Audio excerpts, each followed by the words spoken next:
তা কিতাবটা কিভাবে হবে, আল্লাহর জন্য কেমন হবে? আল্লাহর জন্য হলো আল্লাহর দেওয়া বিধিবিধান অনুযায়ী চলা। কিতাবের উপদেশটা কি?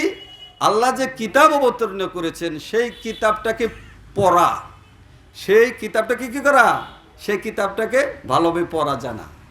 আজকে অত্যন্ত দুঃখ বিষয় কথা সত্য যে আমাদের যে আল কোরআনুল কারিম, এই যে আল কোরআনুল কারিম আমরা পড়ি, আমরা বলি, মুখে বলি যে 96% আমরা মুসলিম।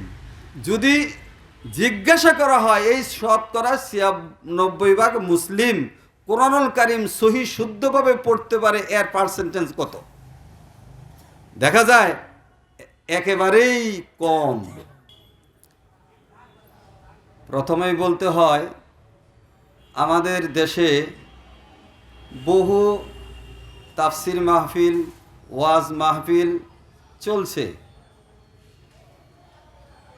বলতে গেলে প্রতি মহল্লায় মহল্লায়, পাড়ায় পাড়ায় চলছে ওই সব ওয়াজ মাহফিল। আর আজকের এই দাওয়া সেন্টারের যে আলোচনা, এটা একটু ব্যতিক্রম।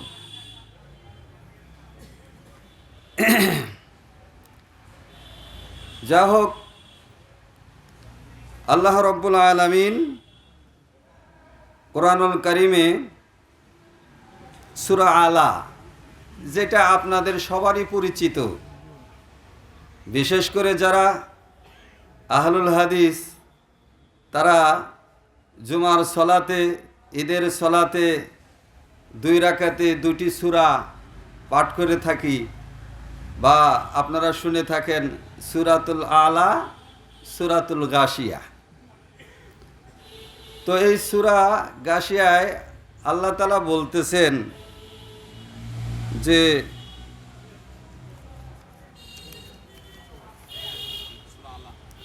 সূরা আলায় বলতেছেন ফাযাক্কির ইন্না ফাআতিজ যিকরা, হে রাসূল আপনি উপদেশ দিন, উপদেশ যদি উপকারে হয় তাহলে উপদেশ দিন, যদি উপদেশটা কি হয়, উপকারে আসে। তো এখন আমরা কি করব? তাহলে উপদেশ উপকারে আসবে কি আসবে না, এটা কি আমরা বলতে পারি? তা তো বলতে পারি না। অথচ আল্লাহ রাব্বুল আলামিন তার রাসূলকে বললেন যে হে রাসূল আপনি উপদেশ দিন, যদি উপদেশটা উপকারে আসে। আবার এই উপদেশটা গ্রহণ করবে কে, সেটাও বলে দিলেন সায়াযাক্কারু মান ইয়াখশা, এই উপদেশ সেই গ্রহণ করবে যে আল্লাহ তাআলাকে ভয় করে। তা আমরা এখানে উপস্থিত যারা আছি, আমরা আল্লাহকে ভয় করি না? আমরা সবাইকে তো আল্লাহকে ভয় করি। আল্লাহকে ভয় করতে হবে। এই ভয়ের কথা আল্লাহ পাক কোরআনুল কারিমে যে কতবার বলেছে, বহুবার বলছে, ইয়া আইয়ুহাল্লাযীনা আমানুত্তাকুল্লাহ ইত্তাকুল্লাহ, তোমরা আল্লাহকে ভয় করো, তোমরা আল্লাহকে ভয় করো। এই কথাটা বহুবার এই কোরআনুল কারিমের মধ্যে উল্লেখ করা হয়েছে।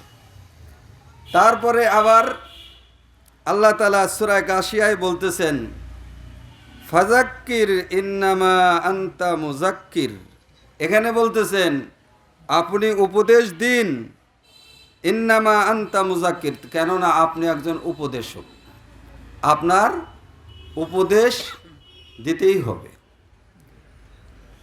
তো তারপরে আল্লাহ তাআলা আবার সূরা কলামের মধ্যে বলতেছেন ওমা হুয়া ইল্লা যিকরুল লিল আলামিন, কোরআনুল কারিমটা হলো উপদেশ। এটা বিশ্ববাসীর জন্য, বিশ্ব জগৎবাসীর জন্য কোরআনুল কারিমটা হলো উপদেশ এর কিতাব।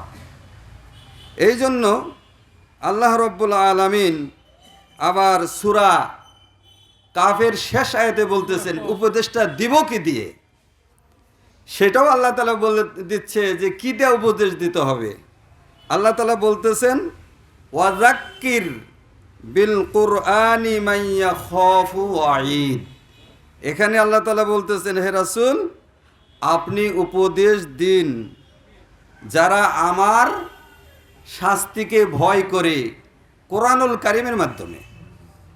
তাহলে উপদেশটা দিতে হবে কিসের মাধ্যমে? কোরআনুল কারিমের মাধ্যমে উপদেশ দিতে হবে। এই জন্য কোরআনুল কারিমের মাধ্যমে উপদেশ দেওয়ার কথা আল্লাহ তাআলা বলতেছেন। আবার আরেক জায়গায় আল্লাহ তাআলা তার রাসূলকে বলতেছেন, কুল্লা আসআলুকুম আলাইহি আজরা ইন হুয়া ইল্লা যিকরুল লিল আলামিন। সূরা আনআমের মধ্যে এখানে বলতেছেন, হে রাসূল, আপনি বলে দিন আমি তোমাদের কাছে কোনো আজর চাই না। আজর মানে কি? মজুরি। এই যে দাওয়াতি কাজ করবে, এই দাওয়াতি কাজ করার ক্ষেত্রে আপনি বলে দিন আমি তোমাদের কাছে কোনো আজর চাই না। তো নবী রাসূলরা দাওয়াতের কাজ করছে, তারা আজর নেয়নি। আজরটা আল্লাহ তাআলার কাছে, আল্লাহ তাআলাই তাদের পুরস্কার করেছেন। কিন্তু আমরা কি দেখি, আমাদের দেশে এখন যে বক্তারা বক্তৃতা করে, দাওয়াতি কাজ করে, তারা আজর ছাড়া করে? তারা কেউ আজর ছাড়া করে না। মানে আজরটাই আগে, কি পাবে সেটাই আগে, তারপরে হলো এই উপদেশ, ওয়াজ, নসিহত, এইগুলো হলো পরে। তারপরে বলতেছে যে কুল্লা আসআলুকুম আলাইহি আজরা ইন হুয়া ইল্লা যিকরুল লিল আলামিন, যে এই কোরআনুল কারীমটা বিশ্ব জগতের জন্য উপদেশ মাত্র। এখন আসি, এই যে দাওয়াতি কাজ করতে হবে, আল মারাতিবুস সালাসাতি লিদ দাওয়া, দাওয়াতের 3টা স্তর রয়েছে। দাওয়াত ফরজে আইন, দাওয়াত ফরজে কিফায়া, দাওয়াতে মুবাহ। এই 3টা স্তর, এই 3টা স্তরের মধ্যে প্রথমটা হলো কি? দাওয়াত ফরজে আইন। তে দাওয়াত ফরজে আইন কখন হয়?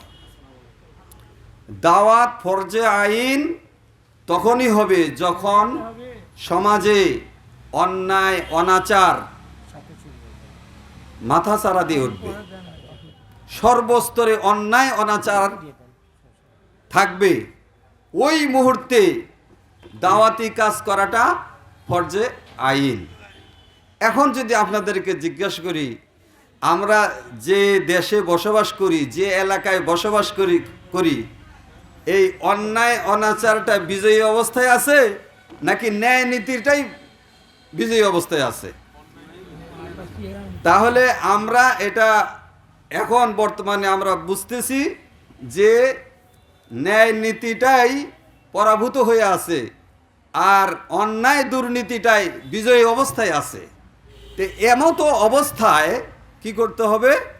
এই দাওয়াত ফরজে আইন প্রত্যেকের স্থান থেকে, প্রত্যেকের জায়গা থেকে, যার যেখানে যেটুকু দাওয়াত দেওয়ার সুযোগ আছে সেখানেই এই দাওয়াতের কাজ করতে হবে। দাওয়াত ফরজে কিফায়া, দাওয়াত ফরজে কিফায়া কেমন হয়? কখন? ওই সময় দাওয়াত ফরজে কিফায়া হবে যখন দেশে সমাজে সর্বস্তরে ন্যায় নীতিটা বিজয়ী অবস্থায় থাকবে আর অন্যায় দুর্নীতিটা পরাভূত হয়ে থাকবে, তখন হলো ফরজে কিফায়া।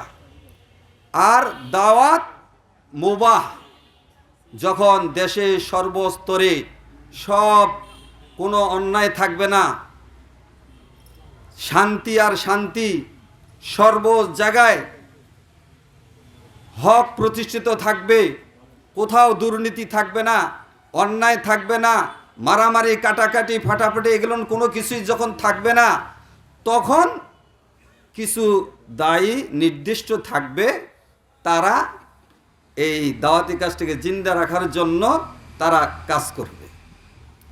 এই জন্য তখন হলো দাওয়াতে মুবাহ। এমনিভাবে হক বুঝতে হবে, আমি যে দাওয়াত দিব সেই কিসের দাওয়াত? দাওয়াতে হক, যেটা হক দাওয়াত। এখন এই হকের আবার 4টা স্তর আছে। এই হকের 4টা স্তর কি? আপনি হক বুঝেন কিন্তু হকের দাওয়াত দেন না। একজন কি আছে, হক বুঝে কিন্তু হকের দাওয়াত দেন না। এই একটা, শুধু নিজে নিজে হকটা বুঝে কিন্তু হকের দাওয়াত দেন না। 2 নম্বর হলো হক বুঝেন, হক অনুযায়ী আমল করেন। হক বুঝে এবং হক অনুযায়ী আমল করে। প্রথমটাই হচ্ছে যে হক বুঝেন কিন্তু হক অনুযায়ী আমল করেন না, এটা হলো প্রথম স্তর। দ্বিতীয় স্তর হলো যে হক বুঝেন, হক অনুযায়ী আমল করেন।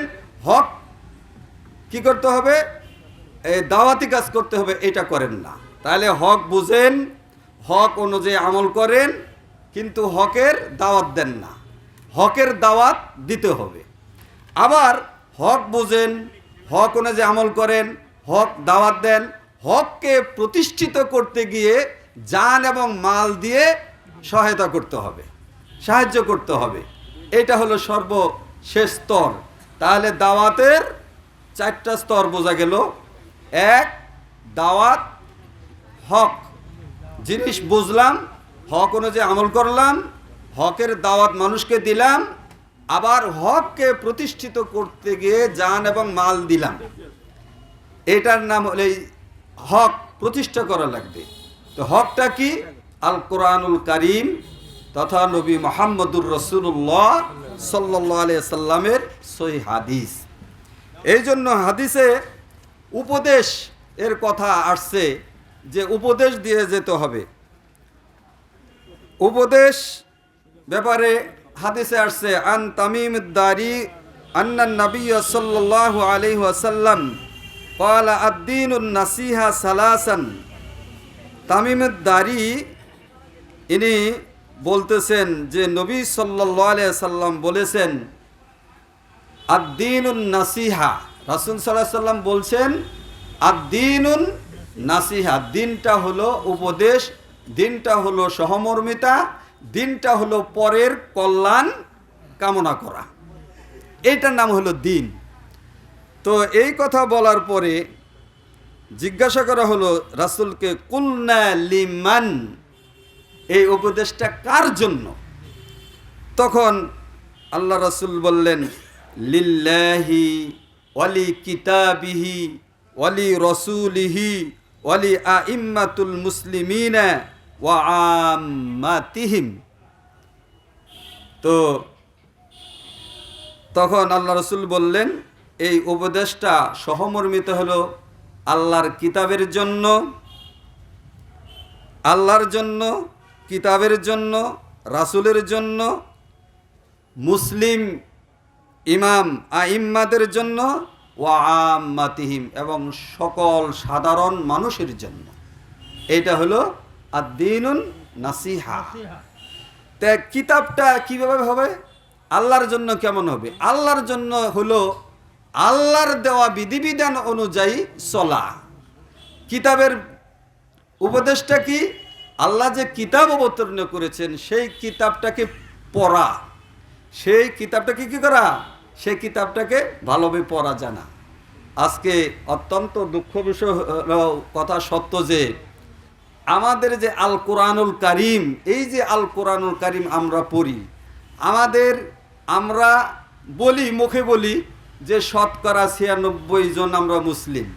যদি জিজ্ঞাসা করা হয় এই 96% মুসলিম কোরআনুল কারীম সহি শুদ্ধভাবে পড়তে পারে, এর পার্সেন্টেজ কত? দেখা যায় একেবারেই কম। এই তো আমরা আমাদের মসজিদে গত ঈদুল আজহার পর থেকে নিয়ে প্রত্যেক দিন বাদ এশার পরে আমরা কোরআনুল কারীম এই নারুলি মসজিদে বয়স্ক লোক যারা এবং বয়স্ক ছাড়া যারা সবাইকে আহ্বান করা হয়েছে, সেখানেও দেখি ওই আহ্বানে উল্লেখযোগ্য লোক আসে না। উল্লেখযোগ্য লোক কোনো টাকা পয়সা যে লাগবে তা না, ফ্রি কোরআনুল কারীম পড়বে, তাতেও লোকজনের তেমন কোনো সাড়া পাওয়া যায় না। তাহলে আচ্ছা ঠিক আছে, তাহলে বোঝা যায় যে এই উপদেশ কথা হলে কি উপদেশ দিব। এখন তো দেশটাই চলছে উপদেশটা দ্বারা। এখন দেশ কিসের দ্বারা চলছে? উপদেশটা দ্বারা। তাহলে দিনটাও হলো উপদেশ দিয়ে চলবে, সহমর্মিতায় একজন আরেকজনের কল্যাণ কামনা করবে। এই জন্য আমরা আশা করি যে আমরা সবাই একজন আরেকজনের কল্যাণ কামনা করব। আমি এখন একটা হাদিস আপনাদেরকে শুনে আমি আমার বক্তব্য থেকে বিরতি নেব, বিদায় নেব। আন আবি হুরায়রাতা ক্বাল আতা আরাবিয়্যুন নাবিয়্যা সাল্লাল্লাহু আলাইহি ওয়াসাল্লাম ফাকালা দুল্লানি আলা আমালিন ইযা আমিলতুহু দাখালতুল জান্নাহ। আবু হুরায়রা রাদিয়াল্লাহু তাআলা আনহু বলেন যে আতা আরাবিয়্যুন, একজন আরবি লোক আসলো, এসে বলতেছে ফাকালা দুল্লানি আলা আমালিন, আমাকে এমন একটা আমলের কথা বলে দিন, আমাকে এমন একটা আমলের কথা বলে দিন যে আমলটা করলে পারে আমি কি করতে পারবো? দাখালতুল জান্নাহ, জান্নাতে প্রবেশ করতে পারবো, জান্নাতে যেতে পারবো, এমন একটা আমলের কথা বলে দেন। কে আসলো? একজন আরবি লোক, একজন গ্রাম্য লোক এসে আল্লাহ রাসূলের কাছে তাদের এই জান্নাতে যাওয়ার আমল জানার ইচ্ছা পোষণ করলেন। তারপরে বললেন তা'বুদুল্লাহ ওয়ালা তুশরিকু বিহি শাইয়া। এখন জান্নাত কি করলে পারে জান্নাত পাওয়া যাবে সেই কথাগুলো বলে দিচ্ছেন আল্লাহ রাসূল। তিনি প্রথমেই বললেন তা'বুদুল্লাহ ওয়ালা তুশরিকু বিহি শাইয়া, যে তুমি এক আল্লাহর ইবাদত করবে আর সেই ইবাদত করতে গিয়ে কোনো শরিক করবে না। এটা হলো এক নম্বর। দুই নম্বর হলো ওয়া তুকিমাস সালাতাল মাকতুবাতা, ফরজ সালাতটা যথাযথভাবে আদায় করবে। ওয়া তুআদ্দিয়াজ যাকাতাল মাফরুদাতা, আর ফরজ যাকাত যথাযথভাবে আদায় করবে। ওয়া তাসুমু রমাদান, আর রমজান মাসের সিয়াম যথাযথভাবে পালন করবে। এটা বলার পর এখন যে ব্যক্তিটা এগুলো জিজ্ঞেস করলো, জানতে চাইলো, সেই লোকটা বলছে কল ওয়াল্লাযী নাফসি বিয়াদিহি লা আযীদু আলা হাযা শাইআ ওয়ালা আনকুসু মিনহু। আমি আমার রাসূলের মুখ থেকে যা শুনলাম, যার হাতে আমার জীবন, তার শপথ করে বলতেছি এর চাইতে আমি কমও করব না, এর সাথে আমি বেশিও করব না। নবী মুহাম্মদুর রাসূলুল্লাহ সাল্লাল্লাহু আলাইহি সাল্লাম যেভাবে বলেছেন হুবহুব সেইভাবেই আমি এটা আমল করব, এই কথা বলছে। এখন দেখেন, এই কথা বলার পর আল্লাহ রাসূল বলতেছে মান সাররাহু আইয়ানজুরা ইলা রাজুলিন মিন আহলিল জান্নাহ ফালিয়ানজুর ইলা হাযা। ওহে তোমরা কে আছো, যদি তোমরা কোনো জান্নাতি লোক দেখতে চাও তাহলে এই লোকটাকে দেখো, এই লোকটাকে দেখো, তাহলে জান্নাতি লোক দেখা হবে। তাহলে জান্নাতি লোকের বৈশিষ্ট্য এই হাদিসের মধ্যে কয়টা হলো? এক, আল্লাহ তাআলার ইবাদত করা, তার সাথে শরিক না করা, আর ফরজ যাকাত যথাযথভাবে আদায় করা, রমজানের সিয়াম পালন করা। এইগুলো যদি কোনো একটা মানুষ পালন করে তাহলে রাসূলের কথা অনুযায়ী সেই ব্যক্তি জান্নাতে চলে যাবে। তো আমি আপনাদের কাছে আহ্বান রাখছি যে আসুন, এই যে এইভাবে জিজ্ঞাসা করলো রাসূলের কাছে, আমরা এরকমভাবে, এখন তো রাসূল আমাদের মাঝে নেই, এখন এই দ্বীনে হকের প্রকৃত যে দিন, দ্বীনে ইসলাম, ইন্নাদ দ্বীনা ইনদাল ইসলাম, এই দ্বীনের যারা ধারক বা এখন যারা হক্কানি আলেম, হকপন্থী আলেম, তাদের কাছ থেকে দ্বীন সম্পর্কে জানতে হবে, বুঝতে হবে। আর এই দাওয়াতি কাজ আমাদেরকে চালিয়ে যেতে হবে। দাওয়াতি কাজ কোনো ক্রমেই বন্ধ করা যাবে না। আজকের যে পরিবেশ, এই পরিবেশটা অত্যন্ত সুন্দর লাগছে, ভালো লাগছে। এরকম করে যদি দিনের বুঝান যায়, ছড়িয়ে দেওয়া যায়, তাহলে দিন প্রচার হবে।